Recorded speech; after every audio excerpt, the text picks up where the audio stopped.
मुफ्ती साहब ने मसला बयान किया कि बकरी की मिसाल है और वो कभी उस बकरे ढूंढती फिरती है, इन्ना लिल्लाहि व इन्ना इलैहि राजिऊन। मुफ्ती साहब हदीस की दोनों ये किताबें आपके सामने पेश कर दी हैं। आपके अंदर या आपके मसलक के अंदर किसी मुफ्ती के अंदर ये जरूरत है तो मुझे इसमें, या आप अपनी किताब अपने मतबा से ले आए जो सही मुस्लिम की हो और सही सुनन नसाई की हो, जिसमें ये लफाज जो तूने बयान किए वो फिर आप बयान कर रहे हैं फलाने ने कहा। भाई फलाने ने गलती की है तो आपने गुस्ताखी क्यों की है, और अगर फलाने ने की है तो उसमें भी कोड़े लगने चाहिए। आपके इस उसूल की वजह से एक गवर्नर को गोली लग गई, मर गया, एक को तुमने फांसी चढ़ा दिया। जब सुप्रीम कोर्ट में तुम्हारे मुफ्ती को पेश होने का मौका आया उसने हाथ खड़े कर दिया कि मुझे नहीं इल्म, मैंने नहीं कहा इसको ये करो। मेरे भाई मुनाफिकत का भी कोई उसूल होता है। आप हकीकत में वो मुनाफिक हैं जिसकी मिसाल इस हदीस में दी गई है। जब आपके ऊपर कड़ा वक्त आता है पैंतरा बदल लेते हैं, और जब आप बाजारों में होते हैं और लहलहा रहे होते हैं, गालियां दे रहे होते हैं, बकवास कर रहे होते हैं अपने खुतबात के अंदर, तो आपकी बात ये होती है कोई माफी नहीं। आपने 2019 में इमरान खान साहब के बारे में कहा, उन्होंने सहाबा की गुस्ताखी की, तो मैंने साबित किया था, मेरे यूट्यूब चैनल पे वो बयान मौजूद है कि कोई गुस्ताखी नहीं की, झूठ बोलते हैं। फिर आप लोग खामोश हुए थे, आप कहते थे माफी खुदा देगा, हम क्यों दें।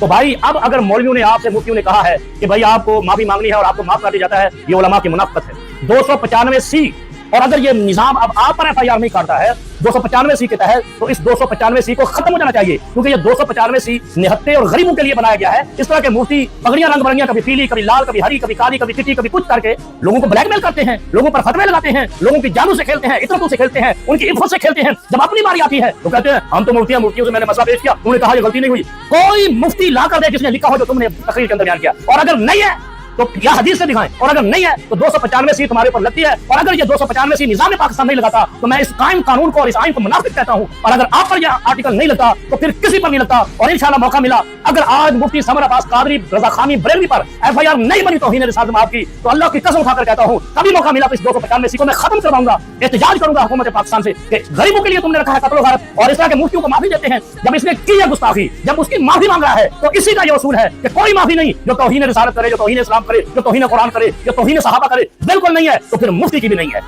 मुस्तकबिल में भी अगर इस हवाले से कोई कानूनी कार्रवाई आपके खिलाफ हुई, सबसे पहले हम मुखालफत करेंगे, लेकिन इस शर्त के साथ कि ये तौबा का पैकेज बाकी लोगों के लिए भी होना चाहिए। वरना मेरा ख्याल है जो अहले हदीस आलिम ने बात की है वो कमाल बात की है, उनकी वीडियो हम स्टार्ट ही में लगा देंगे।